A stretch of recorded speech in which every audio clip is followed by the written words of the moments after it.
Aujourd'hui l'économie podcast route, train, port. Pourquoi la Chine monopolise les transports en Afrique, par Bruno Faure. Audio vidéo. Un train de la ligne de chemin de fer Addis Abeba-Djibouti, construite par la Chine. Copyright Etio Ambassyuk. Le président chinois Xi Jinping, en tournée africaine, est au Rwanda. Il vient parler, entre autres, du projet de ligne ferroviaire entre Kigali et Mombasa au Kenya. Développer les transports en Afrique est plus que jamais une priorité pour l'Empire du Milieu. C'est devenu une obligation. Si la Chine a décidé de tisser sa toile ferroviaire, routière, portuaire en Afrique, de façon méthodique et inlassable, c'est qu'elle n'en a guère le choix. La croissance au pays s'essouffle, il faut impérativement s'exporter, trouver des débouchés pour des entreprises leaders dans leur domaine, notamment dans les infrastructures. Quel meilleur terrain qu'un continent quasiment dépourvu de lignes de train fiables et rapides, de routes larges et sécurisantes, de ports capables d'accueillir un trafic maritime de plus en plus intense. Les Chinois construisent même des aéroports. Au total, 50 milliards de dollars sont investis chaque année dans les infrastructures, la moitié dans les transports. Frénésie de projets. Et c'est vrai que dans le domaine des transports, les Chinois ont un appétit insatiable. Des milliers et des milliers de kilomètres de routes sont construits partout en Afrique, et surtout des nouvelles lignes de chemin de fer, Addis Abeba, Djibouti inaugurée en janvier dernier, Nairobi-Mombasa en 2017, sans compter la ligne entre l'Angola et la province congolaise du Katanga. Un point commun, on relie l'intérieur du continent à la côte. Il faut être capable de faire sortir rapidement et de façon sécurisée les matières premières ou d'autres biens. De contrôler tous les éléments de la filière. Mombasa, c'est le grand port d'exportation vers l'Asie, la porte de l'Afrique de l'Est. Ce n'est pas un hasard si Xi Jinping veut le relier par le rail au Rwanda, l'un des pays les plus dynamiques de la région. Face à cette frénésie de projets, certains crient au néocolonialisme, erreur, affirme Jean-Joseph Boyau, spécialiste des relations entre la Chine et l'Afrique. La vision de Pékin est, avant tout économique, mêlée certes à une réflexion géopolitique, mais d'après lui, on aurait tort d'y voir là des visées stratégiques. En matière de transport, ce qui intéresse les Chinois, c'est le transfert des matières premières. Mais aussi le marché africain, le transport de voyageurs. C'est notamment le cas en Afrique de l'Ouest. Des nouveaux trains au Nigeria, des projets entre le Sénégal et le Mali, et puis la fameuse boucle ferroviaire au Niger et au Bénin. Après l'échec du français Bolloré, les Chinois sont en embuscade. Le rêve de Pékin, un quadrilatère entre les océans Atlantique et Indien, la Méditerranée et l'Afrique australe.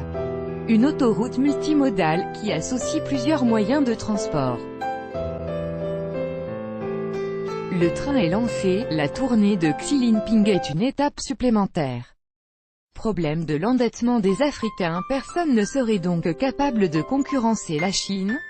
C'est qu'il faut avoir les reins très solides pour se lancer dans ce type d'aventure. Mettre beaucoup d'argent, être capable d'assurer le service après-vente, ce qui a souvent manqué aux Européens. Les Chinois proposent des transports robustes, faute d'être révolutionnaires. Ils assurent la construction, le service, en utilisant de plus en plus de personnel local, la main-d'œuvre chinoise étant de plus en plus chère. Le problème, c'est que les contrats passés creusent parfois la dette des pays concernés, qui sera difficile à rembourser. D'autant que la facture finale ne correspond souvent pas aux estimations du début. Exemple, la ligne Nairobi-Mombasa baptisée « Train de la Liberté » est certes un exploit technique, mais a coûté 2,8 milliards d'euros. 4 fois plus que ce qui était prévu, sans comparaison par rapport au coût d'un chantier équivalent en Europe.